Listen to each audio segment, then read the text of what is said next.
রবিবারের সকালটা সবাই ল্যাদ খেয়ে কাটায়, আর আমি কাটাই সকালবেলা জিম করে, এক্সারসাইজ করে। কারণ রবিবারের মর্নিংয়ে এমটি স্টমাকে এক্সারসাইজ করার মজাই আলাদা, ফ্যাটও যেমন তাদের বার্ন হয়, আর সকালবেলা ফুল এনার্জি থাকে। সেই জন্য আমি সকালবেলা রবিবারে কোনো দিন স্কিপ করি না। তো আমি চেস্ট ওয়ার্কআউট করছিলাম, প্রথমে শুরু করেছি ফ্লাইং দিয়ে, তার আগে তো পুশ আপ মেরেছি 40টার মতো। এরপর একটুখানি পোজিং করে আয়না দেখে নিলাম কেমন লাগছে, কেমন কতটা পাম্প করেছে।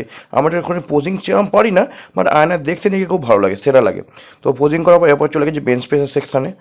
মোটামুটি ওই 40-50 কেজি দিয়ে কিছু বেঞ্চ প্রেস মেরেছি, 3-4টে সেট মেরেছি। বেঞ্চ প্রেস মারলে চেস্টে জাস্ট পাম্প হয় না, আলাদাই লাগে চেস্টটা, মানে আলাদাই লাগে, নিজের চেস্টে নিজেই প্রেমে পড়ে যাই। তো এরপর কিছুটা ট্রাইসেপ মারলাম, কারণ হাতের ব্যায়াম অনেকদিন করা, আর্মস তো করাই হয় না, সেই জন্য একটু হালকা ট্রাইসেপ মেরেছি।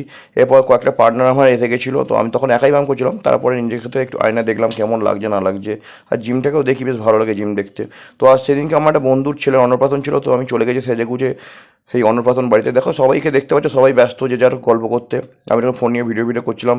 তো আমার কিছু বন্ধু খেতে বসে গেছিলো, তাদের একটুখানি লেগ ফুল করছিলাম, ভাই আমাদের ছাড়া খেতে বসে গেলি। তো সেই নিয়ে একটু লেগ ফুল মোৎসব চলছিলো, একটু পেছনে লাগা চলছিলো। বন্ধুদের পেছনে না লাগলে চলে, আবার এরকম একটা বড় অনুষ্ঠানে। আর আমাদের বন্ধুদের বিশাল হেভি, নিজেদের মধ্যে একটা হেভি বিশেষত্ব আছে যে সবাই সবাইকে লেগ ফুল করে, হেভি লাগে, মজা লাগে। তো আমি খেতে বসে গেছিলাম। তো বুঝলি একটু দাড়ি করতে একটু বড় গেছে, দেখতে একটু খারাপ লাগছে আমাকে, সেটা বড় কথা নয়। তো যা খেয়েছি আমরা সবাই মিলে, সবাই হাঁ করে সবাই তাকিয়ে দেখছিল।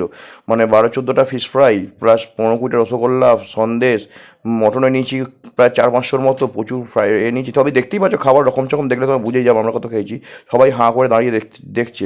পাশাপাশি টেবিলগুলোতে দেখে সবাই খিস্তিক পাড়ার মতো অপেক্ষা, আর কিছু বলার নেই। যাই হোক, তো এরপর খাওয়া দাওয়ার পর চলে গেছি নিচে, একটুখানি ফ্রেশ লাইম সোডা খেতে। দেখলাম ফ্রেশ লাইম সোডা নেই, তো এমনি নর্মালি গল্প করছিলাম।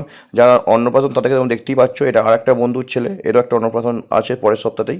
তো সবাই ওরা দুজনে মিলে খুব বন্ধুত্ব হয়েছে, দুটোই ছেলে, দুটোই আমার বন্ধুর ছেলে। তো চলো টাটা।